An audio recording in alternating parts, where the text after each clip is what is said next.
और इजराइल ने हिजबुल्लाह के ठिकानों पर हमले और तेज कर दिए हैं। हिजबुल्लाह के ठिकानों पर रात भर की गई है स्ट्राइक। आईडीएफ का वॉर प्लान भी इसे लेकर सामने आया है। हिजबुल्लाह के खिलाफ एक्शन प्लान तैयार किया गया है। हिजबुल्लाह की पोस्ट, कैंपस और अन्य ठिकानों को बनाया जाएगा निशाना।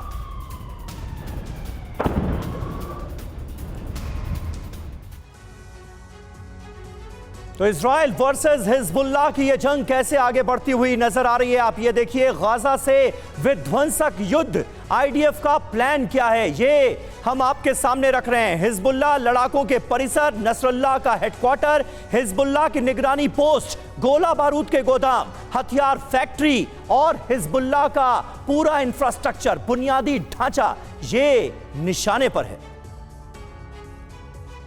और नसरुल्लाह की ललकार क्या है, ये आपको बता दें। कल जंगी ऐलान मुमकिन है, इसके बारे में अंदेशा लगाया जा रहा है। क्या आप जिंदगी में घर खरीदने का हो या शादी का हो, आपको पता नहीं चल रहा ना, ज्यादा टेंशन मत लो। आपके हॉरोस्कोप में ना सब पता चल जाएगा। कुछ ज्यादा वेट मत करना, जाइए एस्ट्रोलैट आप डाउनलोड कीजिएगा और आपका पहला कॉल फ्री पाइएगा। कहता है कि जोड़ियां ऊपर वाला बनाता है, लेकिन शादी का योग आपको कब है, ये जानने के लिए आपका कुंडली दिखाइए। आज ही एस्ट्रोलाइट ऐप डाउनलोड कीजिए, पहला कॉल मुफ्त पाइए। कल जंगी संदेश देगा नसरुल्लाह। इजराइल पर हमला करने का दबाव लगातार बढ़ रहा है। इजराइल पर हमले चाहता है कौन?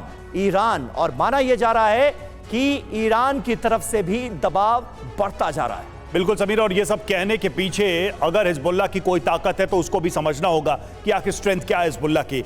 तो पश्चिम एशिया का खूंखार ग्रुप है हिजबुल्लाह, ये सभी को पता है। 10 लाख से ज्यादा लड़ाके हैं, ये जो संख्या है ये बहुत बड़ी ताकत है। और 1.5 लाख रॉकेट, मिसाइलें, साथ ही कत्यूशा रॉकेट का जखीरा है, एयर डिफेंस सिस्टम है। यानी कि कहीं ना कहीं हमास और हिजबुल्लाह की कोई तुलना नहीं की जा सकती। हिजबुल्लाह एक बड़ी ताकत है और इजराइल को पता है कि हिजबुल्लाह से टकराने का मतलब ये युद्ध लंबा जाएगा। और इसी ताकत के बल पे हिजबुल्लाह ये धमकियां दे रहा है इजराइल को। अब देखिए 60 सेकंड्स में हम अपने एक्सपर्ट से समझेंगे कि जंग में लेबनान पूरी तरह से शामिल हो जाएगा क्या।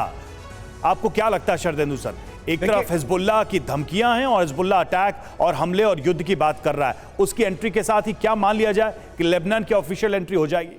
देखिए, मेरा मानना है कि इजराइल इसको बहुत ही डिफरेंट तरीके से हैंडल करेगा। हमास को ख़त्म करने के बाद हिजबुल्लाह से वो फुल फ्लेजेड वॉर में इन्वॉल्व नहीं होना चाहेगा। एक लिमिटेड ऑपरेशन चलेगा जो वो गोलन हाइट तक सीमित रखना चाहेगा। और जब हमास का खात्मा हो जाएगा तो देखिए वो पीस प्रोसेस की तरफ बढ़ेगा। लिहाजा मेरा मानना है आज की डेट में जैसे मैं इस युद्ध को देखता हूँ कि हिजबुल्लाह को टैकल नहीं कर सकता। एक साथ आप सारे दुश्मनों पर हमला नहीं बोल सकते। 12 टेररिस्ट ऑर्गेनाइजेशन की लिस्ट दी है, आपने पूरा ठेका नहीं ले रखा है अरेबियन कंट्री के टेररिस्ट ऑर्गेनाइजेशन को नेस्तनाबूद करने का। आप हमास को खत्म करिए, अपने सिक्योरिटी इश्यूज को लिमिटेड रखिए और उसके बाद एक पीस प्रोसेस करिए। देखिए 200 से ज्यादा बंधक अभी भी वहां पे पड़े हुए हैं, उनके रिहाई की बात हो रही है। वेस्ट पूरा प्रेशर डाल रहा है। G7 ने भी बोला है ह्यूमैनिटेरियन पॉज दीजिए। तमाम तरीके की त्रासदी हुई है, बहुत डिस्ट्रक्शन हुआ है। अब इजराइल को एक ह्यूमन फेस रखना पड़ेगा। मिलिट्री ऑपरेशन हो गए, हमास का खात्मा हो गया, नॉर्थ गाजा बुरी तरीके से बर्बाद हो गया। अब ह्यूमैनिटेरियन एड का सवाल भी उठ रहे, पूरी दुनिया से सवाल उठ रहा है कि बेगुनाहों की जान क्यों ले रहा है इजराइल इस युद्ध में। इसलिए इजराइल को